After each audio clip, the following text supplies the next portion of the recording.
Hello guys, आज का explanation है स्टीव जॉब्स की लाइफ पर बनी मूवी स्टीव जॉब्स। ये मूवी बेस है कैसे मैकिंटोश कंप्यूटर के बाद से स्टीव जॉब की जिंदगी बदल गई और कैसे एप्पल ने स्टीव जॉब को कंपनी से निकाल दिया था। दोस्तों, अगर आपको ये वीडियो पसंद आए तो इसे लाइक, शेयर और सब्सक्राइब जरूर करिएगा और कमेंट करके बताइएगा आपको ये वीडियो कैसा लगा। तो चलिए स्टोरी शुरू करते हैं।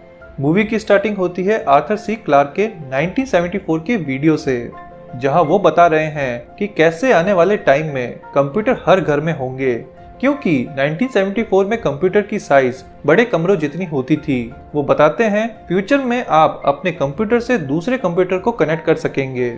आपको सारी इंफॉर्मेशन घर बैठे कंप्यूटर से मिल जाएगी, जैसे बैंक स्टेटमेंट, थिएटर रिजर्वेशन और भी बहुत कुछ। आप कहीं से भी घर बैठे काम कर सकेंगे। दोस्तों, आर्थर क्लार्क ने 1974 में ही कंप्यूटर और इंटरनेट के आने वाले दौर की भविष्यवाणी कर दी थी। उस वक्त जब पोर्टेबल कंप्यूटर और इंटरनेट थे ही नहीं और वो कोई कंप्यूटर साइंटिस्ट भी नहीं थे। वो एक साइंस फिक्शन राइटर, फ्यूचरिस्ट और इनोवेटर थे। वो 1968 में science fiction movie 2001 a space Odyssey नाम की मूवी के को राइटर थे, जिसे बहुत पसंद किया गया था। वो उस टाइम की सबसे एडवांस मूवी थी। तो चलिए फिर से मूवी पर आते हैं। फिर हमें दिखाया जाता है साल 1984 का, जहां स्टीव जॉब मैकिंटोश कंप्यूटर को लोगों के सामने लेकर आ रहे हैं। ऑडिटोरियम के बाहर लोगों की भीड़ है जो अंदर जाने का वेट कर रही है। सेमिनार शुरू होने में 40 मिनट बाकी है। तभी एंडी हर्सफेल्ड स्टीव जॉब को एक प्रॉब्लम के बारे में बता रहा है। मैकिंटोश हेलो नहीं बोल पाएगा सिस्टम एरर के कारण, पर स्टीव चाहता है मैकिंटोश का हेलो बोलना जरूरी है। एंडी कहता है ये अभी पॉसिबल नहीं है, ये किसी तरह की रेस कंडीशन है, पर पता नहीं प्रॉब्लम कहां पर है। दोस्तों, रेस कंडीशन तब होती है जब दो प्रोसेस एक ही वेरिएबल को यूज करते हैं एक ही टाइम पे। जैसे आप देख सकते हैं, दो प्रोसेस हैं X जो सेम वेरिएबल 10 को यूज कर रहे हैं। पहले प्रोसेस जब रन होता है तो वो 10 को लेता है, और जब दूसरा प्रोसेस रन होता है तो वो भी 10 को लेता है। फिर इंक्रीमेंट होकर पहला 20 और दूसरा भी 20 हो जाता है, जिससे मेमोरी फुल होने की वजह से प्रोग्राम क्रैश हो जाता है, क्योंकि दो प्रोसेस एक ही वेरिएबल को यूज कर रहे हैं और एक ही काम के लिए बार बार। स्टीव कहता है क्या सिंथेसाइजर सैम्पलिंग फास्ट है? एंडी कहता है नहीं, ये बार बार क्रैश हो रहा है। दोस्तों, सिंथेसाइजर सैम्पलिंग का यूज साउंड वेव को बनाने के लिए किया जाता है। वहीं स्टीव जॉब की मार्केटिंग हेड जोएना हॉफमैन भी है। वो स्टीव को समझाने की कोशिश करती है ये वॉइस डेमो सिर्फ 20 सेकंड का है, क्यों ना हम इसे हटा दें। स्टीव कहता है हम नहीं हटा सकते। 2 दिन पहले हमने कमाल का एड रन किया था जो शायद शॉर्ट फिल्म कैटेगरी में ऑस्कर जीत जाता। दोस्तों, स्टीव यहाँ थिंक डिफरेंट के एड की बात कर रहा है। जोएना कहती है पर मैक की टैगलाइन है मैक सेव द वर्ल्ड, ना कि हेलो। फिर एंडी कहता है प्रॉब्लम शायद हमारे हार्डवेयर में है, पर हम हार्डवेयर चेंज नहीं कर सकते क्योंकि मैक को ओपन करने के लिए स्पेशल टूल की जरूरत है। जोएना कहती है कैसा स्पेशल टूल, सिर्फ स्क्रू ड्राइवर ही तो चाहिए। एंडी स्टीव की तरफ देखकर कहता है जोएना को तुम बताओगे या मैं बताऊं? एंडी कहता है स्टीव नहीं चाहता था मैक यूजर कंप्यूटर को ओपन कर सके, इसलिए मैक कंप्यूटर के लिए अलग से स्पेशल टूल बनाया गया। स्टीव एंडी को कहता है किसी भी तरह वॉइस डेमो को ठीक करो। जोएना को विश्वास नहीं होता। स्टीव मैक को सबके लिए एक एलियन टेक्नोलॉजी की तरह बना रहा था। स्टीव का कहना है अगर मैक को हमने अच्छी तरह लॉन्च नहीं किया तो IBM हमसे आगे निकल जाएगा। जैसे लोग बेल सिस्टम को फोन कंपनी कहने लग गए हैं, 50 साल बाद लोग IBM को कंप्यूटर कंपनी कहने लगेंगे और 10 साल बाद IBM बन जाएगी इंफॉर्मेशन कंपनी, जो लोगों के लिए अच्छा नहीं होगा। जोएना कहती है हम कोई वॉइस सॉफ्टवेयर का लॉन्च नहीं कर रहे हैं, अगर इसे निकाल भी दिया जाए तो किसी को कोई फर्क नहीं पड़ेगा। पर स्टीव नहीं मानता। उसका कहना है जॉन स्कली भी उसकी बात का सपोर्ट करेगा। दोस्तों, जॉन स्कली एप्पल का CEO है। फिर स्टीव को बॉक्स में टाइम मैगजीन दिखती है जिसमें एक डमी आदमी कंप्यूटर के सामने बैठा है। स्टीव टाइम मैगजीन को देखकर बहुत गुस्सा होता है, क्योंकि उन्होंने स्टीव की प्रोफेशनल लाइफ से ज्यादा पर्सनल लाइफ के बारे में बात की थी, जबकि स्टीव ने टाइम मैगजीन को एप्पल कंपनी के बारे में और वहां के लोगों से बातचीत करने की पूरी आजादी दी थी। जोएना कहती है उसने सारी मैगजीन हटा दी है। फिर वो कहती है हम 90 दिनों में 1 मिलियन मैक नहीं बेच सकते। उसका मानना है सिर्फ 20,000 की उम्मीद है, पर स्टीव को विश्वास है सभी मैक का वेट कर रहे हैं। जोएना कहती है बिल्कुल कर रहे होंगे, पर जब उन्हें पता चलेगा मैक का प्राइस $2,495 है और बाहर इसी कॉन्फ़िगरेशन का पीसी उन्हें $1,500 का मिल रहा है, तब क्या होगा? स्टीव कहता है किसे पीसी चाहिए, लोग मैक को जरूर पसंद करेंगे। जोएना कहती है अगर हम प्राइस ज्यादा कर रहे हैं तो हमें मेमोरी भी ज्यादा करनी चाहिए, पर स्टीव नहीं मानता। फिर जोएना बताती है उसकी एक्स गर्लफ्रेंड क्रिजन उससे मिलने आई है, वो सुबह 7 बजे से तुम्हारा वेट कर रही है। स्टीव बोलता है मुझे अभी किसी से नहीं मिलना।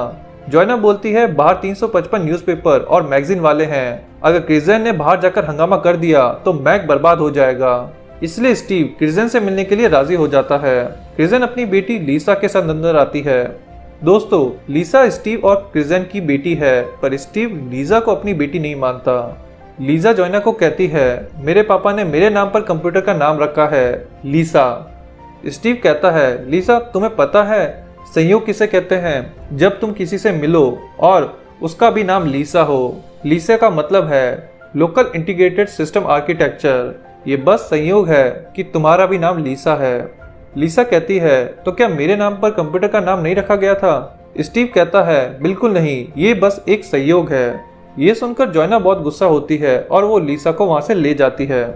फिर स्टीव क्रिजन पे गुस्सा होता है कि वो अभी भी लीसा से कहती है कि स्टीव उसका पिता है। स्टीव कहता है मैं उसका पिता नहीं हूँ। क्रिजन कहती है जज ने कहा है कि तुम उसके पिता हो। क्रिजन को पैसों की जरूरत है, पर स्टीव कहता है कोर्ट के हिसाब से वो हर महीने $385 दे रहा है, पर क्रिजन कहती है वो काफी नहीं है घर चलाने के लिए। तभी वहाँ लीसा मैक पेंट में एक ड्राइंग बनाती है जिसे देखकर स्टीव बहुत खुश होता है। वो क्रिजन से कहता है मैं तुम्हारे अकाउंट में पैसे डाल रहा हूँ, घर वहाँ खरीदना जहाँ पर अच्छी स्कूल हो। फिर बाहर एंडी स्टीव को बताता है प्रॉब्लम इतनी जल्दी सॉल्व नहीं हो सकती। स्टीव एंडी को कहता है मैं बाहर सबका नाम लूंगा जिसने भी लॉन्च डेमो बनाया है, और जब वॉइस डेमो की बारी आएगी जो काम नहीं कर रहा है और मैं बताऊंगा इसे बनाया है एंडी हर्सफेल्ड ने। अगर तुम अपने आप को अपने दोस्तों, स्टेक होल्डर और प्रेस के सामने नीचा नहीं दिखाना चाहते तो इसे किसी भी तरह फिक्स करो। फिर हम स्टीव वॉजनियाक को देखते हैं। दोस्तों, स्टीव वॉजनियाक और स्टीव जॉब ने साथ में एप्पल की शुरुआत की थी। एप्पल 1 को स्टीव वॉजनियाक ने ही बनाया था। वॉजनियाक चाहता है स्टीव बस एप्पल 2 की टीम का नाम ले मैकिन्टोश के लॉन्च में, पर स्टीव नहीं मानता। वॉजनियाक कहता है एप्पल 2 की टीम नाराज और गुस्से में है क्योंकि एक बार भी किसी ने भी उनके बारे में बात नहीं की, जबकि एप्पल कंपनी का पूरा खर्चा एप्पल 2 की सेल से चल रहा है।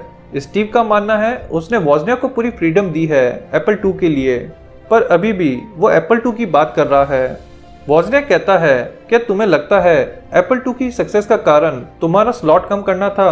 पर स्टीव इस बारे में बात नहीं करना चाहता क्योंकि इसके ऊपर डिस्कशन 7 साल से चल रहा है, जो गराज से स्टार्ट हुआ था जब दोनों एप्पल 2 पर काम कर रहे थे। स्टीव चाहता था एप्पल 2 में सिर्फ 2 स्लॉट हों, मॉडेम और प्रिंटर के लिए, पर वॉजनियाक को ओपन सिस्टम पसंद था जिसमें 8 स्लॉट हों जिसे यूजर अपने हिसाब से कस्टमाइज कर सके, जैसे मेमोरी, ग्राफिक कार्ड, निक कार्ड और भी दूसरी डिवाइसेस। पर स्टीव को क्लोज सिस्टम पसंद था जिसमें एंड टू एंड कंट्रोल हो, एप्पल की डिवाइसेस को छोड़कर कोई भी दूसरी डिवाइस उस पर कंपैटिबल ना हो। यानी अगर आपको मॉडेम या प्रिंटर लगाना है तो एप्पल का ही लगाना होगा, पर वॉजनियाक राजी नहीं होता। स्टीव कहता है मैकिन्टोश मेरा है और इसमें जो भी करना है वो मैं ही करूंगा, पर वॉजनियाक बस इतना चाहता है स्टीव सबके सामने एप्पल 2 की टीम के बारे में बताए। पर स्टीव नहीं मानता क्योंकि उसका मानना है एप्पल 2 7 साल से चल रहा है और उसकी जगह मैकिन्टोश लेने वाला है। वो अपने लॉन्च में पुराने कंप्यूटर का नाम नहीं लेना चाहता, वो चाहता है सभी का सारा ध्यान मैकिन्टोश पर हो। फिर स्टीव एंडी के पास जाता है। एंडी बताता है उसे 20 मिनट और चाहिए। स्टीव बोलता है हम लॉन्च लेट शुरू नहीं कर सकते, हम कंप्यूटर कंपनी है। एंडी कहता है तो बस सिर्फ एक तरीका है जो अनएथिकल होगा। वॉइस डेमो 512 केबी रैम पर काम कर रहा है, पर लॉन्च 128 केबी रैम के कंप्यूटर का है। स्टीव कहता है तो ठीक है, इसे 512 केबी पर चलाओ, पर जोएना नहीं मानती क्योंकि ये गलत है।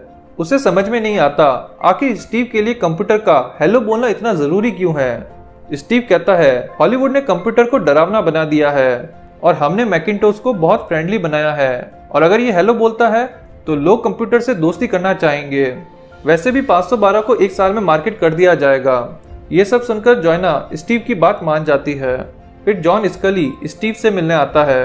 दोस्तों, स्कली प्रेसिडेंट था पहले पेप्सिको का, फिर बाद में वो एप्पल का सीईओ बना। दरअसल स्कली को एप्पल में स्टीव ही लेकर आया था।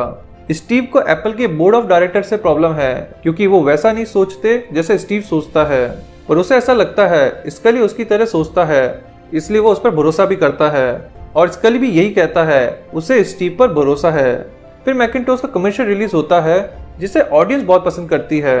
दोस्तों, इसे आप YouTube पर भी देख सकते हैं। फिर समय बीतता है और पता चलता है मैकिन्टोश IBM के सामने हार गया है।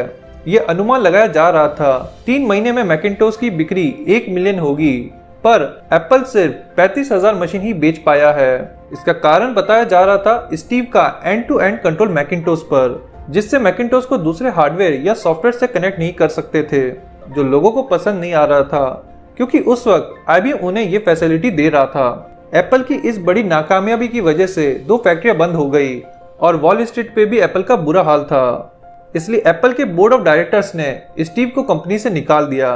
फिर 1985 में स्टीव ने मैकिन्टोश के कुछ इंजीनियर्स और लोगों को अपने साथ लेकर अपनी नई कंपनी बनाई जिसका नाम नेक्स्ट रखा। नेक्स्ट के लोगो के लिए स्टीव ने लोगो डिजाइनर पॉल रैंड को $100,000 दिए थे। नेक्स्ट में स्टीव के साथ जॉयना भी थी। 1988 में स्टीव ब्लैक क्यूब नाम के नए कंप्यूटर को लॉन्च करने वाला है जिसका यूज एजुकेशन सेक्टर में किया जाएगा। उस लॉन्च में वॉजनियाक, एंडी और स्कली तीनों आते हैं, पर स्टीव उन्हें देखकर ज्यादा खुश नहीं होता। कुछ देर बाद वॉजनियाक स्टीव से उसके ड्रेसिंग रूम में मिलने आता है जहां स्टीव की बेटी लीसा भी है जो थोड़ी बड़ी हो चुकी है। वॉजनियाक लीसा से आखिरी बार मिला था जब वो बहुत छोटी थी, इसलिए लीसा को देखकर वॉजनियाक बहुत खुश होता है। स्टीव वॉजनियाक को कहता है, तुम्हें स्कली नहीं कहा था ना मेरे खिलाफ प्रेस में बोलने के लिए? वॉजनियाक कहता है, मुझे स्कली ने कुछ नहीं कहा था, मैंने प्रेस में अपनी मर्जी से कहा था क्योंकि मैं तुम पर बहुत गुस्सा था। मैंने तुमसे बहुत रिक्वेस्ट की थी एप्पल 2 के इंजीनियर्स के बारे में बताने के लिए जिनकी वजह से कंपनी का 70% रेवेन्यू आता है, पर तुम नहीं माने। तुम किसी के बारे में नहीं सोच रहे थे, ना ही एप्पल और ना ही लीसा। स्टीव वहां से जा रहा होता है, तभी वॉजनियाक बोलता है, तुमने क्या किया है? तुम्हें कोड लिखना नहीं आता, ना ही तुम इंजीनियर हो और ना ही डिजाइनर। मैंने एप्पल का सर्किट बोर्ड बनाया था, ग्राफिकल इंटरफेस तुमने ज़ेरॉक्स से चुराया। मैकिन्टोश टीम का लीडर पहले जेफ रास्किन था, पर तुमने उसे उसके ही प्रोजेक्ट से निकाल दिया। मुझे समझ में नहीं आता लोग तुम्हें जीनियस क्यों समझते हैं, आखिर तुमने किया क्या है? स्टीव बोलता है, मैं ऑर्केस्ट्रा चला रहा हूँ और तुम एक अच्छे म्यूजिशियन हो। वॉजनियाक बोलता है, मैं तुम्हें यह बचाने आया हूँ, तुम्हारा कंप्यूटर नहीं चलने वाला। तुम जिन कॉलेज और शिक्षा संस्थाओं के साथ जुड़े हो उन्हें पावरफुल वर्क स्टेशन चाहिए $2,000 से $3,000 में, और तुमने अपने कंप्यूटर की प्राइस $6,500 रखी है और इसमें ऑप्टिकल ड्राइव इनबिल्ट है जो $3,000 की है। लोगों के पास ऑप्शन ही नहीं है ऑप्टिकल ड्राइव रिमूव करने का, और तुमने लेजर प्रिंटर की प्राइस $2,500 रखी है जिससे तुम्हारे कंप्यूटर की टोटल प्राइस $12,000 होती है। इस प्राइस के साथ तो तुम पूरी तरह से बर्बाद हो जाओगे और मैं यहाँ तुम्हें बचाने आया हूँ क्योंकि दोस्त ऐसा ही करते हैं। स्टीव कहता है, कुछ ऐसा कहो जो मुझे नहीं पता, और ये कहकर वो वहां से चला जाता है। बाहर स्टीव को जॉयना मिलती है, उसे भी पता है नेक्स्ट कंप्यूटर के साथ क्या होने वाला है, पर स्टीव के पास एक प्लान है। फिर स्टीव अपने ड्रेसिंग रूम में आता है और वहां उसे क्रिजन मिलती है। क्रिजन कहती है, मुझे पैसे चाहिए डेंटिस्ट को दिखाने के लिए। स्टीव बोलता है, तुमने किसी को $1,500 दिए थे। क्रिजन बोलती है, मुझे नहीं पता कितने थे, मुझे साइनस इन्फेक्शन हुआ है और डेंटिस्ट को दिखाना जरूरी है। स्टीव बोलता है, देखा, इसलिए तुम्हें पता होना चाहिए मेरे दिए हुए पैसों को तुम्हें किस तरह इस्तेमाल करना है। क्रिजन बोलती है, जैसे तुमने अपने परफेक्ट क्यूब पे किए थे, यानी ब्लैक क्यूब। दोस्तों, ब्लैक क्यूब के डिजाइन के लिए स्टीव ने $6,50,000 खर्च किए थे क्योंकि स्टीव को एक परफेक्ट क्यूब चाहिए था। स्टीव को क्रिजन की बात चुप जाती है। वो कहता है, तुम जानती हो ना मैं कौन हूँ और मैं किन लोगों को जानता हूँ। अगर फिर कभी तुमने लीसा पे कुछ भी फेंका तो अच्छा नहीं होगा। क्रिजन बोलती है, मैंने उस पर कुछ नहीं फेंका था, हाँ बस एक खाली कमरे में कटोरा फेंका था। स्टीव बोलता है, वो एक छोटी बच्ची है और तुम उसे डरा रही हो। वो घर का कचरा खुद बाहर फेंकती है, टेबल को भी वही साफ करती है, उसे रोज सुबह तुम्हें उठाना पड़ता है। क्रिजन बोलती, मुझे वो इंसान बता रहा है जिसने कभी लीसा को अपनी बेटी माना ही नहीं। मैंने लीसा की रिस्पॉन्सिबिलिटी उठाई है। क्रिजन बोलती है, मैंने कभी भी लीसा पर हाथ नहीं उठाया है। स्टीव कहता है, ठीक है, पैसा तुम्हारे अकाउंट में ट्रांसफर हो जाएगा। क्रिजन को अपने आप पर बहुत शर्म आती है कि हर काम के लिए उसे स्टीव के सामने हाथ फैलाना पड़ता है। स्टीव के बाहर आने पर उसे जॉयना और एक रिपोर्टर मिलता है। रिपोर्टर उससे पूछता है, कंप्यूटर कब लोगों के हाथ में आएगा? स्टीव कहता है, बहुत ही जल्द, पर जब कंप्यूटर तैयार हो जाएगा। रिपोर्टर शॉक हो जाता है क्योंकि अभी कुछ ही देर में लॉन्च होने वाला है और कंप्यूटर पूरी तरह से तैयार भी नहीं है। रिपोर्टर पूछता है क्या बाकी है अभी। स्टीव कहता है OS यानी ऑपरेटिंग सिस्टम जो कंप्यूटर को चलाता है। रिपोर्टर को समझ में नहीं आता तो लॉन्च में जो दिखाया जाने वाला है वो क्या है। स्टीव बोलता है हमारे चीफ सॉफ्टवेयर डिजाइनर ने डेमो प्रोग्राम बनाया है। ये ऐसा है जैसे हमने कार बनाई है तो हम इसे छोटी कार की बैटरी से चला रहे हैं। अभी सिर्फ कंप्यूटर ये बता सकता है वो क्या कर सकता है। रिपोर्टर को समझ में नहीं आता अगर कंप्यूटर तैयार नहीं है तो ये लॉन्च क्यों। थोड़ी देर बाद एंडी स्टीव को मिलता है और बताता है कावासाकी नाम के बंदे ने मैक वर्ल्ड में लिखा है एप्पल नेक्स्ट को खरीदने वाला है तुम्हारे OS के लिए और फ्यूचर में तुम्हारी वापसी होगी CEO के लिए। एंडी को नहीं पता OS बना ही नहीं है। गेट्स ने इस बारे में कहा है अब और भी इनोवेशन होंगे स्टीव जॉब्स के द्वारा जिसे माइक्रोसॉफ्ट शायद कॉपी करेगा। फिर स्कली स्टीव से मिलता है और कहता है क्योंकि लोगों को ऐसा लगता है मैंने तुम्हें निकाला था। स्टीव कहता है तुम्हें वो ऐड पसंद नहीं आया था 1984 वाला। स्कली कहता है हाँ मुझे वो ऐड पसंद आया था, पर स्टीव को स्कली की बात पर भरोसा नहीं होता। स्कली कहता है लोगों को ऐड पसंद आया पर मैक नहीं। दोस्तों साथ में हम स्टीव और स्कली की पुरानी बातचीत भी देखते हैं जब स्टीव एप्पल में था और मैक लॉन्च के बाद उसकी सेल पूरी तरह बर्बाद हो गई थी। स्टीव कहता है मैक का प्राइस बहुत ज्यादा है, हमें प्राइस कम करना होगा और मार्केटिंग बजट बढ़ाना होगा और साथ में हमें फाइल सर्वर में भी इन्वेस्ट करना होगा। स्कली कहता है पैसा कहाँ से आएगा। स्टीव कहता है हमें एप्पल 2 की अब जरूरत नहीं, हम उसे बेच देंगे। स्कली कहता है एप्पल 2 से ही कंपनी का पूरा रेवेन्यू आता है। स्टीव का मानना है मैक की प्राइस बहुत ज्यादा होने की वजह से उसकी सेल खराब है, पर स्कली कहता है मार्केट रिसर्च के हिसाब से ये वजह नहीं है क्योंकि लोगों को लगता है ये कुछ नहीं कर सकता क्योंकि ये एंड टू एंड प्रोडक्ट है। लोगों को कंप्यूटर कस्टमाइज करना अच्छा लगता है और वही हमने मैक में नहीं दिया। स्कली कहता है बोर्ड तुम्हारी बात के लिए राजी नहीं होगा और वैसे भी मैक प्रोजेक्ट को बंद कर दिया गया है। स्टीव शॉक हो जाता है क्योंकि उसे नहीं पता था। स्कली बोलता है बोर्ड तुम्हें नए प्रोजेक्ट के लिए नई टीम देने के लिए तैयार है। स्टीव को लगता है स्कली ने बोर्ड को कन्विंस किया है मैक प्रोजेक्ट को बंद करने के लिए, पर स्कली का कहना है एप्पल 2 बंद नहीं किया जा सकता क्योंकि शेयर होल्डर उसी से खुश हैं। पर स्टीव शेयर होल्डर की परवाह नहीं करता, वो कहता है मैं बोर्ड के पास जाऊंगा। स्कली कहता है पर तुम नहीं जा सकते क्योंकि उनका मानना है तुम्हारी अब इस कंपनी को जरूरत नहीं है। स्कली बोर्ड को बताता है हमें अभी एप्पल 2 की जरूरत है इसलिए उसे अपडेट करना जरूरी है, पर स्टीव कहता है मैक के फेल होने का रीजन प्राइस ज्यादा होना है, मैं मैक का एक्सपर्ट हूँ। स्टीव स्कली से कहता है तुम्हारा रेज्यूमे क्या है। स्कली बोलता है तुम विरोधात्मक हो, लोगों को दुखी करते हो, तुम्हारी वजह से हमारे टॉप इंजीनियर्स सन, डेल, HP में जा रहे हैं। वॉल स्ट्रीट को नहीं पता एप्पल को कौन चला रहा है। हम लोग 100 मिलियन गंवा चुके हैं और मैं एप्पल का CEO हूँ और ये है मेरा रिज्यूमे। स्टीव कहता है पर पहले तुम शुगर वाटर बेचा करते थे, मैं तुम्हें इस कंपनी में लाया हूँ। स्कली कहता है स्टीव के साथ अब मैं काम नहीं कर सकता इसलिए मैं अपना रेजिग्नेशन देने के लिए तैयार हूँ, पर अगर आप लोग चाहते हैं मैं यहाँ रुकूं तो स्टीव को यहाँ से जाना होगा। फिर प्रेजेंट में स्कली कहता है तुमने बहुत अच्छा काम किया था मैक से पहले, मैंने तुम्हें पहले भी आगाह किया था बोर्ड क्या चाहता है पर तुम मुझे सुन ही नहीं रहे थे। स्टीव कहता है मैं उस वक्त भी सही था और आज भी सही हूँ और हमेशा सही रहूंगा जो भी मैंने किया। तुम्हारी सबसे बड़ी गलती ये थी तुमने प्रेस के सामने वॉज़नियाक पे प्रेशर डाला मेरे खिलाफ बोलने के लिए। तुम्हें जिसे भी मैनिपुलेट करना है करो पर वॉज़नियाक नहीं। तुम्हें जो भी लगता हो मैं वॉज़नियाक को हमेशा प्रोटेक्ट करूंगा। मर्द यही करते हैं। फिर स्टीव स्टेज की तरफ जा रहा है और उसे जॉयना मिलती है। वो कहती है तुम्हें पता है हर साल मैक टीम से किसको अवार्ड दिया जाता था जो तुम्हारे सामने खड़ा हो सके, और 3 साल तक वो अवार्ड मैं ही जीत रही हूँ। जॉयना स्टीव से कावासाकी के पोस्ट के बारे में पूछती है क्या ये इत्तेफाक था कि कावासाकी को पता था तुम नेक्स्ट OS पे काम कर रहे हो और जब तक तुम पता कर पाओ एप्पल को भी क्या चाहिए। मैं तुम्हारी सबसे अच्छी दोस्त हूँ शुरुआत से, तुम्हारा हमेशा साथ दिया और तुम मुझसे अपना सीक्रेट प्लान छुपा रहे हो। कब तुमने एप्पल से बदला लेने का प्लान बनाया। स्टीव बोलता है क्या तुम स्काई लैब याद है। दोस्तों Skylab NASA satellite mission program था जिसमें एस्ट्रोनॉट स्पेस में जाकर नासा ने अर्ली 70s में अनमैन्ड सैटेलाइट स्पेस में भेजी इंफॉर्मेशन कलेक्ट करने के लिए, पर जब उन्होंने भेजी उन्हें नहीं पता था उसे वो वापस कैसे लेकर आएंगे। 8 साल हो गए और उन्हें अभी तक नहीं पता स्काई लैब को कैसे लाया जाए और थोड़े टाइम पहले ही सैटेलाइट क्रैश कर गई। मैं कॉलेज के लिए कंप्यूटर बनाना चाहता हूँ ताकि टेक्नोलॉजी तेजी से लोगों तक पहुंचे। तुम्हें पता है हमारे पैसे खत्म हो रहे हैं। एप्पल से निकलने की असली वजह थी कि वहाँ इनोवेशन बंद हो गया था और बाहर मुझे कुछ बेहतर दिख रहा था। मुझे पता है स्कूल $13,000 का कंप्यूटर स्पीकर के साथ नहीं खरीदेंगे पर एप्पल खरीदेगा। क्योंकि हमारे इंजीनियर्स वही ओएस बना रहे हैं जो एप्पल को चाहिए। एप्पल को मुझे भी वापस लेना होगा, आधे $1 बिलियन के स्टॉक और एंड टू एंड कंट्रोल सभी प्रोडक्ट पर देकर। यही प्लान था स्टीव का। नेक्स्ट के ओएस से वो फिर से एप्पल में वापसी करेगा। अब 1 साल हो चुका है और नेक्स्ट कंप्यूटर स्टोर में अवेलेबल है।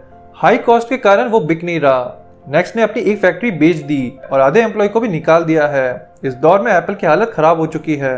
एप्पल 2500 एम्प्लॉय को निकाल रही है और उसका मार्केट शेयर भी डूब रहा है क्योंकि वहां कोई नया इनोवेशन नहीं हो रहा। न्यूटन पीडीए को छोड़कर जो स्कली का प्रोजेक्ट है, न्यूटन एक डिस्प्ले टचपैड है जिस पर आप जो भी हाथ से लिखेंगे वो कंप्यूटर टेक्स्ट में कन्वर्ट हो जाएगा, पर उसकी खराब परफॉर्मेंस के कारण न्यूटन पीडीए भी डूब जाता है। 1980 में एप्पल के पास 30% मार्केट शेयर था, पर अब सिर्फ 3.2% रह गया है, इसलिए स्कली को एप्पल से निकाल दिया जाता है। फिर न्यूज आती है एप्पल नेक्स्ट का ओएस खरीद रहा है। इसका मतलब स्टीव जॉब की फिर से एप्पल में वापसी। अब टाइम है 1998 का। हम स्टीव को देखते हैं जो प्रोडक्ट लॉन्च से पहले रिहर्सल कर रहा है। स्टीव कहता है अब हम आईओ यानी इनपुट आउटपुट डिवाइस की नई जनरेशन में कदम रखने जा रहे हैं। 12 मेगाबाइट यूएसबी के 2 पोर्ट, स्टीरियो साउंड सभी प्रोडक्ट में, एक बेहतरीन कीबोर्ड और स्टाइलिश माउस जिसे आपने कभी नहीं देखा होगा। आज तक कंप्यूटर ऐसा दिख रहा था, पर कल से कंप्यूटर ऐसा दिखेगा। और स्टीव iMac को इंट्रोड्यूस कराता है जो इंटरनेट से पूरी तरह से कनेक्टेड रहेगा। एक टीवी के अंदर पूरा कंप्यूटर जिसमें speakers, optical drive, USB port सब कुछ है। स्टीव के लिए उसके सभी साथी जोर से तालियां बजाते हैं। कुछ देर बाद जोएना बताती है हमारे सर्वे के हिसाब से 90 दिनों में मिलियन कंप्यूटर की सेल होगी। 32% वो लोग खरीदेंगे जो नए कंप्यूटर्स ले रहे हैं पहली बार, और इतिहास में ऐसा पहली बार होगा जब किसी ने इतनी तेजी से कंप्यूटर बेचे होंगे। इसी के साथ जोएना चाहती है स्टीव लीजा के साथ अपने बिगड़े रिश्तों को सुधारे।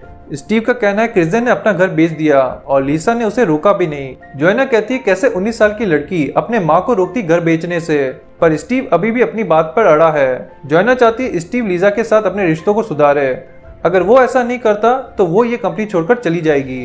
दोस्तों, जोएना बचपन से लीजा को जानती थी और उसे पता है लीजा क्या फील कर रही है, पर स्टीव लीजा की तरफ ध्यान नहीं दे रहा था। इसलिए जोएना चाहती है स्टीव लीजा की तरफ ध्यान दे। जोएना स्टीव से कहती है तुम इसलिए नाराज नहीं हो कि उसने अपनी माँ को घर बेचने से नहीं रोका, बल्कि इसलिए कि तुमने लीसा को हार्वर्ड की फीस देने से मना कर दिया।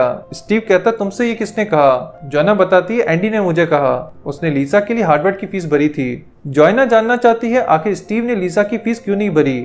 स्टीव कहता है क्रिस्टन के कारण, पर उसे गुस्सा आता है इन सब में एंडी क्यों पढ़ रहा है। स्टीव लीसा से बात करने के लिए तैयार हो जाता है। तभी वहाँ एंडी आता है और स्टीव हार्वर्ड की फीस के बारे में बात करता है। एंडी बोलता है किसी को नहीं पता हार्वर्ड की फीस तुमने नहीं भरी है, तुम्हें उसके पिता बनने की जरूरत नहीं है। एंडी कहता है पर किसी को तो बनना पड़ेगा, मैं उसे तब से जानता हूँ जब वो 6 साल की थी। क्रिस्टन मेरी दोस्त है और मैं तुम दोनों का दोस्त हूँ। किसी को तो लीसा की हेल्प करनी थी, इसलिए मैंने उसकी हेल्प की। स्टीव कहता है तुम्हें तुम्हारे पैसे मिल जाएंगे। एंडी कहता है जब मैकिन्टोश का लॉन्च हुआ था तब तुमने मुझे धमकी दी थी, अगर लॉन्च में मैकिन्टोश हेलो नहीं बोलता तो तुम मुझे सबके सामने शर्मिंदा करोगे। स्टीव कहता है क्या मैकिन्टोश ने हेलो कहा था? एंडी बोलता है हाँ। स्टीव कहता है तो तुम्हें मुझे धन्यवाद कहने की जरूरत नहीं है। फिर स्टीव स्टेज की तरफ जा रहा होता है, उसके साथ एक रिपोर्टर भी है। वो पूछता है दीवार पर ये किसकी तस्वीर है जिसने अकेले ने ही वर्ल्ड वॉर 2 जीता था एक नए कंप्यूटर का आविष्कार करके।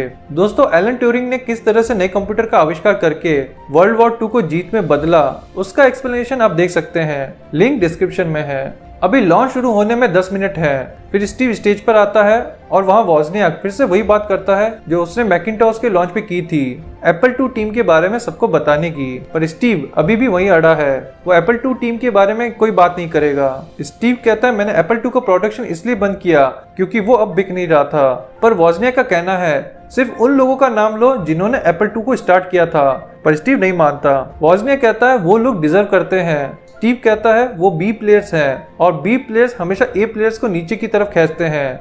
मुझे ए प्लेयर्स एप्पल में चाहिए, ना कि डेल में। वॉजनियाक कहता है वो बी प्लेयर्स नहीं है। स्टीव कहता है तुम लोगों ने न्यूटन नाम का बेकार सा प्रोडक्ट बनाया जब मैं यहाँ नहीं था। वॉजनियाक कहता है मैं यहाँ पर एप्पल 2 के लिए हूँ जिसकी वजह से हम यहाँ हैं, और तुम भी आज यहाँ एप्पल 2 की वजह से हो। स्टीव कहता है एप्पल 2 इसलिए बर्बाद हुआ क्योंकि वो एक ओपन सिस्टम था जिसे हैकर्स और दूसरे लोग अपने हिसाब से चेंज कर रहे थे, और इसी वजह से एप्पल कंपनी बर्बाद होने वाली थी। वॉजनियाक कहता है एप्पल 2 अब तक इस कंपनी का सबसे सक्सेसफुल कंप्यूटर हुआ है। तुम्हारे लीसा और मैकिन्टोश दोनों फेल हो गए थे, मैंने एप्पल 2 बनाया था। स्टीव कहता है तुमने एक अच्छा सिस्टम बनाया जिसे तुम फ्री में देना चाहते थे सबको।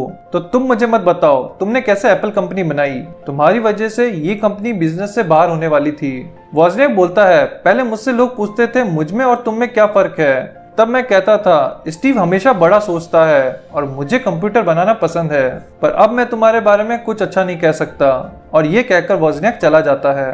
फिर ड्रेसिंग रूम में स्कली स्टीव से मिलने आता है और स्टीव को वो बात याद आती है जब उसने पहली बार स्कली से मैकिन्टोश की बात की थी। स्टीव कहता है इस धरती पर सबसे अप्रभावी जानवर है इंसान, पर बाईसाइकिल के साथ इंसान सबसे ज्यादा कुशल बन सकते हैं।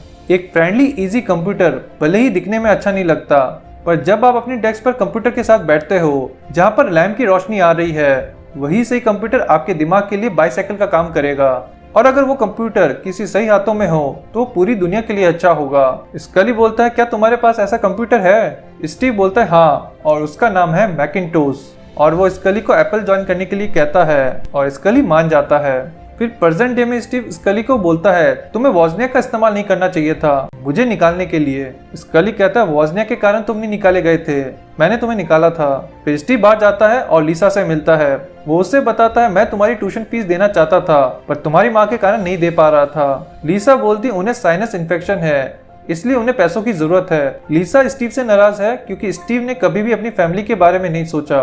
उसे तो ये भी भरोसा नहीं था कि लीसा उसकी बेटी है। स्टीव कहता है, तुम्हें पता है जब तुम 5 साल की थी तब मैंने तुम्हें बताया था लीसा का full form local integrated system architecture है, इसका कोई मतलब नहीं है। मैंने कंप्यूटर का नाम तुम्हारे नाम पर रखा था। लीसा पूछती है, तो आपने पहले क्यों नहीं बताया?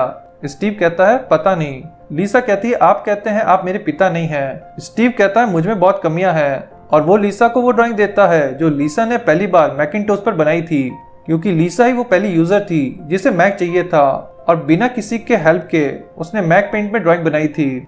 और फिर स्टीव लॉन्च पर जाकर पूरी दुनिया के सामने iMac को इंट्रोड्यूस कराता है और यहाँ हो जाता है मूवी का दी एंड। दोस्तों, अगर आपको ये वीडियो पसंद आया हो तो इसे लाइक, शेयर और सब्सक्राइब जरूर करिएगा और कमेंट करके बताइएगा आपको ये वीडियो कैसा लगा। मिलता हूँ आपसे अगले वीडियो में।